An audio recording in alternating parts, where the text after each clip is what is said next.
He's doing a great job. He's helped us a great deal. We have the next governor of the state of Ohio, Vivek Ramaswamy. Vivek, give it up for Vivek. I believe we have Vivek's new running mate, Rob McCauley. Rob, where are you there?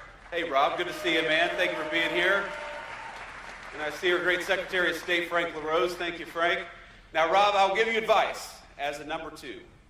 Here's my advice. What you need to do when you're governor, or when you're lieutenant governor and Vivek is governor, because you guys are going to win, and John Houston is going to win in November. We got to make sure that happens, right? You guys are going to get out there and make sure these guys win.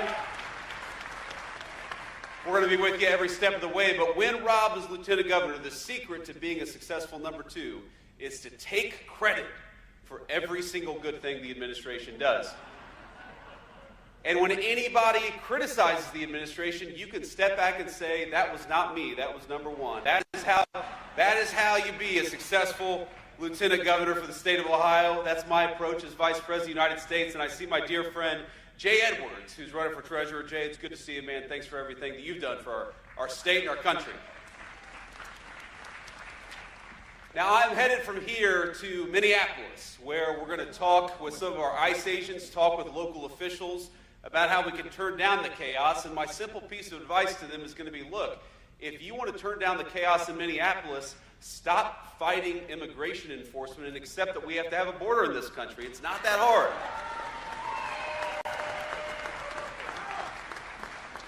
If you look all across our country, what's happening in Minneapolis is happening almost nowhere else in the United States of America. And that's because whether it's in Texas or Tennessee, it's in red states, it's in blue cities, even within our country, most people are cooperating with the simple principle that we ought to be able to enforce our immigration laws and get illegal criminals the hell out of the United States of America. It's really not that complicated. But in a few distinct cities, you see this craziness because the far left has decided that the United States of America shouldn't have a border anymore, and they are willing to fight and penalize and dox and even assault our law enforcement officers in order to fight for the basic principle that anybody ought to be able to come into the United States of America. Well, I'll tell you right now, the Trump administration, we reject that. We are going to get illegal criminals out of our country, and we're not going to let a few left-wing radicals stop us.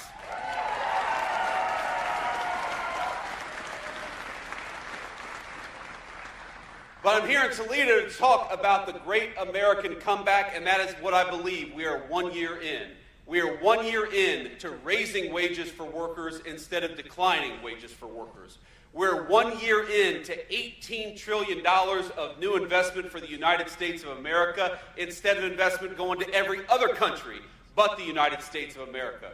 We're 1 year in to getting illegal aliens out of our country so that American homes can go to American citizens, which is exactly where they ought to go. And we are 1 year in to seeing lower inflation and bigger paychecks and more opportunity for the American worker. Ladies and gentlemen, I think that we are on the cusp of the greatest economic year in the history of the United States of America because we're doing something new for a change. We're investing in you.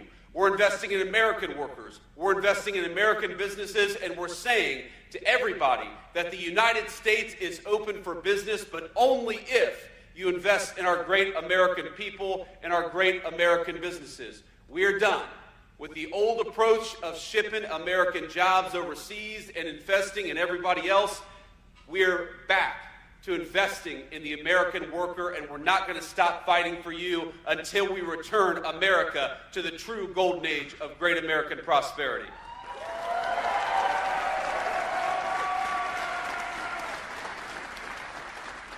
Now, even a year in, we've already seen incredible success from the Trump administration's economic policies. The IRS says that this is going to be the biggest tax refund year in the history of the United States of America. And I know there are a lot of far-left Democrats like Marcy Kaptur who don't like it when the government gives you back your hard-earned money, but the Trump administration believes that you earned it, you ought to keep it, and we ought to keep our hands the hell out of your pocket in Washington, D.C.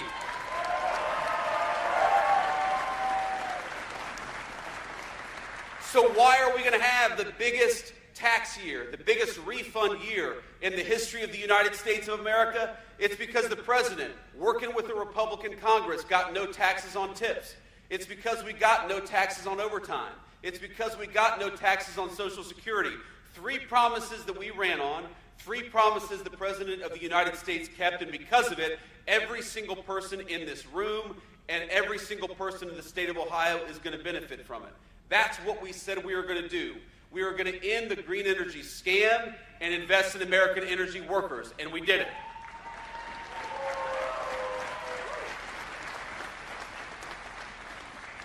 We're going to reward companies for investing in the United States of America and penalize companies for trying to invest in communist China and places all over the world. We said we were going to do it, and we did it. And because of it, we're starting to see the benefits for American workers every single day. We have the lowest inflation that we've had, well, since the last Trump administration. We have rising wages for American workers. You know that under the Biden administration, those terrible, terrible times, under the Biden administration, you lost an average of $3,000 over that 4 years because inflation was out of control and wages were stagnant for our country. You know, under the first year of the Trump administration, you've already gained over $1,300 in real wage gains. And my friends, we are just getting started. Because what the President of the United States says every single day is we are not done fighting for the American worker until we get everything back that the Biden-Harris administration took away and more beyond that. I don't want you to just struggle to get by. I don't want you to worry about paying your credit card bill or your medical benefits. I don't want you to think, do I buy prescription drugs or do I buy food? That is the legacy of the Democratic Congress under the Biden-Harris administration, and it's something we can't go back to. A lot of you know my story. I mean, this is my home. You all, well, you voted for me, at least most of you did. So, actually, in this room, I probably got about 100% of the vote. I think I see a few people who weren't old enough to vote for me in 2022, but look, you know my story. You know the fact that I grew up in a family. I was raised by a grandmother who would look at a credit card statement every single day and wonder, what can we afford? Can I buy my medicine this month, or do I need to focus on food? Can we take a little bit extra maybe and buy those pills that she needed in order to stay healthy and keep our family afloat? These are the decisions that way too many families had to take under the Biden administration. And under the Trump administration, we want better for you. And we're fighting better for you every single day. We want you to have enough prosperity to, yes, buy the things that you need, to, yes, buy those medications and put food on the table, but maybe to take a little vacation. Because if you work hard every single day, you ought to be able to enjoy the fruits of your labor. Maybe you want to buy something extra for your kids. Maybe you want to do something that you couldn't do when you were a kid, because that is the promise of the American dream, that we leave the next generation a little bit better off than the generation that came before. And what we had under the Biden-Harris administration is lower wages. We had higher prices. We had more people struggling to get by and more people who gave up on the essentials instead of buying the things that they needed to buy. What we have under the Trump administration is a totally different approach. And what we're trying to do, and what we've already done a lot over the last year, is made you wealthier, has made your communities safer, has gotten those illegal aliens out of the United States of America, and is trying to rebuild that all-important American dream. So I have a very simple question. Do we, 1 year into this great American recovery, do we want to go back to the failed policies of the Biden-Harris administration? No, we don't. So let's keep doubling down on American prosperity. Let's keep doubling down on the American worker. And let's tell Marcy Kaptur and the rest of the crazy congressional Democrats that we are not going back. We are going forward to a brighter future for every single one of our citizens.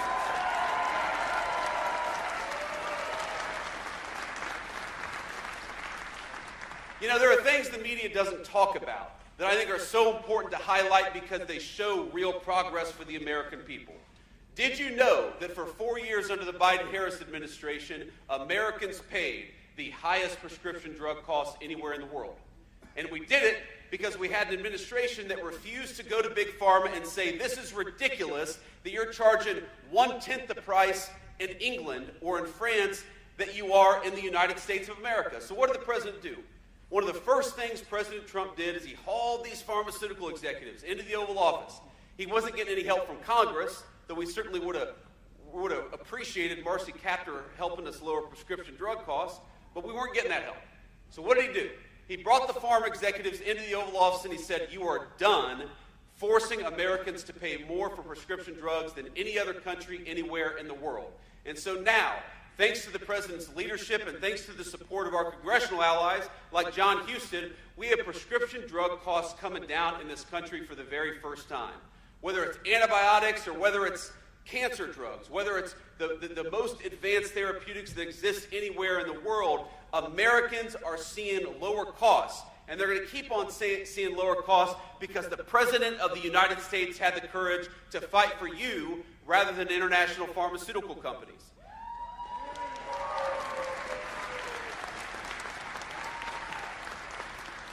Now, the media doesn't talk about that because, of course, it makes us look good, but these are the victories that depend on having smart, wise leadership in Washington, D.C. You know, another thing the media doesn't talk about is that under 4 years of the Biden administration, the average cost of a home in the United States of America nearly doubled. And in certain jurisdictions, it actually got way worse than that. There are certain places where the cost of a home in 4 years went up by 200%. What's happened over the last 5 months?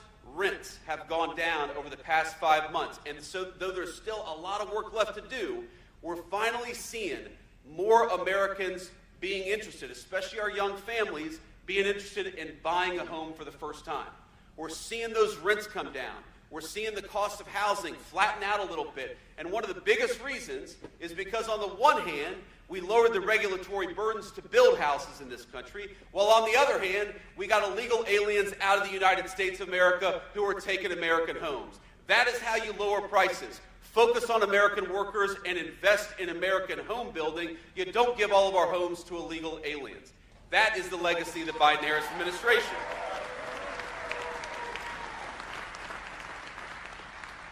But on all these things, we know there is still so much work to do. And this is something I want you to hear. The Democrats talk a lot about the affordability crisis in the United States of America. And yes, there is an affordability crisis, one created by Joe Biden's policies. You don't turn the Titanic around overnight. It takes time to fix what was broken. I said earlier that the average American has seen $1,300 of real increase in their wages just in the past year. Well, Joe Biden, they saw a $3,000 decrease. Now, on the one hand, I'm proud of that. I'm proud of the fact that you're $1,300 richer than you were just a year ago. But you know what really pisses me off? That compared to when Donald Trump left office after his first term, you're still about $2,000 poorer. Because that's what happened under the Biden administration. They did so much damage that it's going to take us time to rebuild the great American prosperity that we had at the end of the first Trump administration. But what I'm telling you is that we are committed to doing it. As much as the media focuses on distractions every single day, in the Oval Office, the president looks at us and says, why haven't we done more? Let's do more. Do more. He'll tell us, person by person, from the Secretary of Commerce to the Secretary of the Treasury to our SBA administrator to the Vice President of the United States, fight every single day for better home prices for Americans, for lower prescription drug prices, and of course for rising wages. That is what we're going to do, that is what we have done, and that is what we promise will be the legacy of the second Trump administration. More prosperity for you.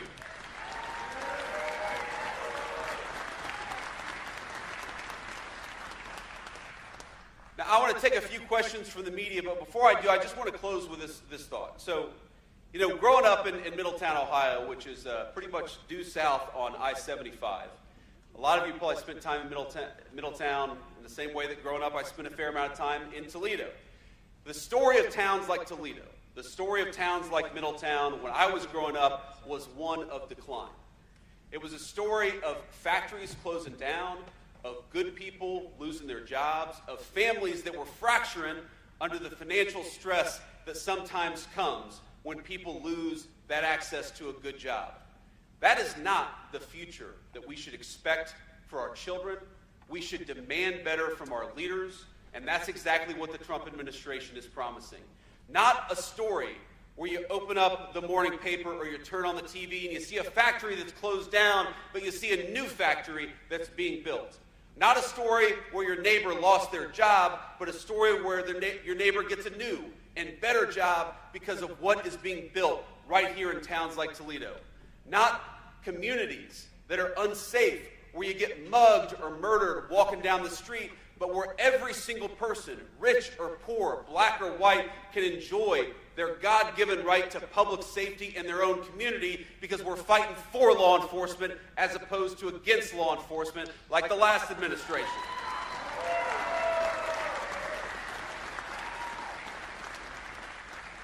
I want the grandmothers, like my grandmother, who are raising grandkids they weren't necessarily planning to raise. I want them to not have to choose between putting food on the table or buying their medicine. That is the future that we're fighting for. And that is what the Democrats in D.C. have fought against every single day of this administration. Now, I don't want to say all Democrats, because my mama, the woman who raised me, was one of those blue dog Democrats. She was socially conservative, she was patriotic, but she was a Democrat. And I know that in Toledo, there are a lot of those Democrats still today. But I got to tell you, in Washington, D.C., those Democrats do not exist. They disappeared from Washington, D.C. They care more in Washington about using this country as one big fraud scheme than they do about fighting for your prosperity. And that's why we cannot reward these people come November. What are they actually fighting? You know what they're fighting against? They hate Donald Trump. They want men to play in women's sports, which is crazy. But even aside from it's crazy, why the hell are you talking about that instead of figuring out how to fight for the American people? They want the Somali fraud ring in Minneapolis and frankly in other states too to continue. While a lot of Americans can't afford the cost of child care, they want to take the very programs that we use to make child care more affordable and give them to fraudsters who are illegally in our country to begin with. These are not politicians who care about you. They care about keeping the fraud going. And the question in November is very fundamental. It's going to be, do we reward the people like John Houston, who cut your taxes, who fights for lower housing costs, who fights for lower prescription drug costs? Or do we reward the crazy far-left Democrats who think that America is one big get-rich scheme for fraudsters? That's it. That's simply the question. So I'm asking you, are we going to fight for the people who are fighting for the American dream?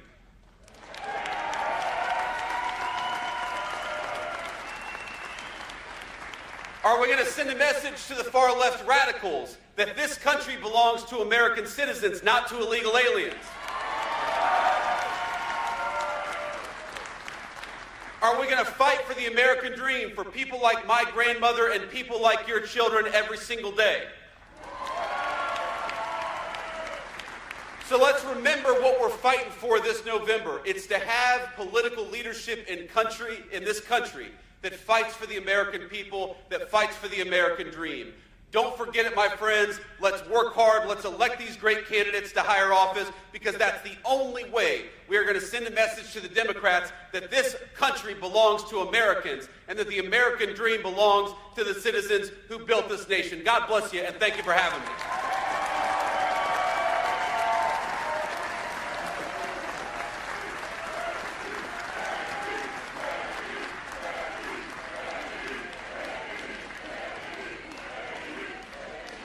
Now, I appreciate that, but I'm going to take a few questions from the reporters, and then we're going to hit the road. Mr. Vice President, John Kostick from News 5 in Cleveland. President Trump outlined the framework of a future deal on Greenland yesterday. NATO this morning, however, said the Secretary General did not propose any compromise on sovereignty. What's your understanding of what is in this plan, and would you stand for something that did not include ownership even beyond where the bases are located?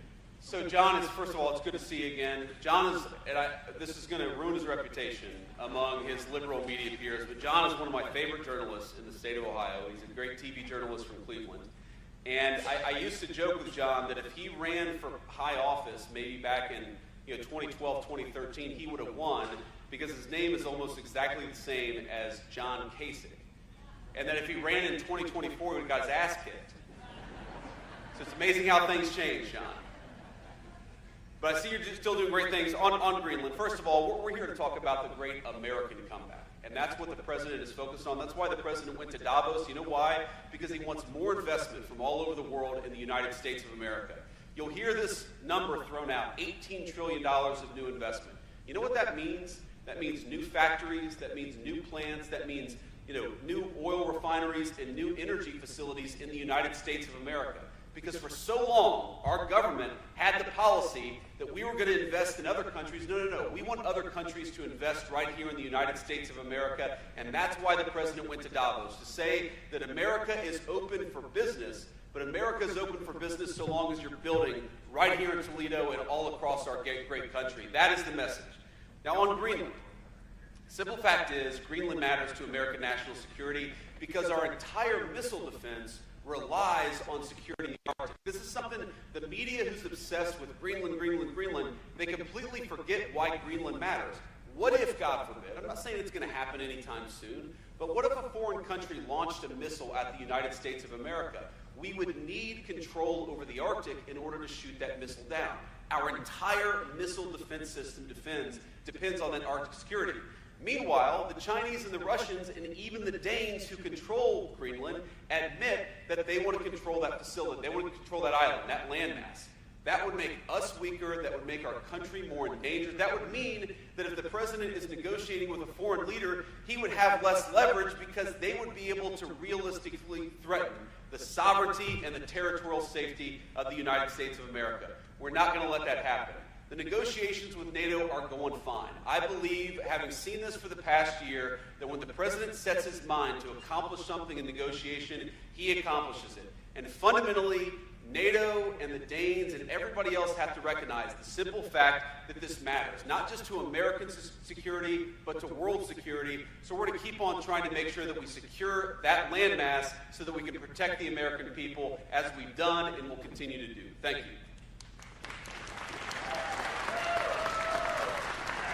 Whoever's next. The lights are very bright, so I can't see, but whoever's got the microphone, just shout out a question. Mr. Vice President, Henry Gomez, NBC News. President Trump this week said that ICE has made some mistakes. I'm curious what steps the administration is taking to rectify those, and do you think your presence in Minneapolis today will calm the tensions there? Well, certainly one of my goals is to calm the tensions, to talk to people, to try to understand what we can do better. When the president says that that mistakes have been made, my thought on that is that, well, of course there have been mistakes made, because you're always going to have mistakes made in law enforcement. I mean, we all know this. Probably every single person in this room knows a police officer. 99% of our police officers, probably more than that, are doing everything right. Some people are going to make mistakes. That's the nature of law enforcement. But the number one way where we could lower the mistakes that are happening, at least with our immigration enforcement, is to have local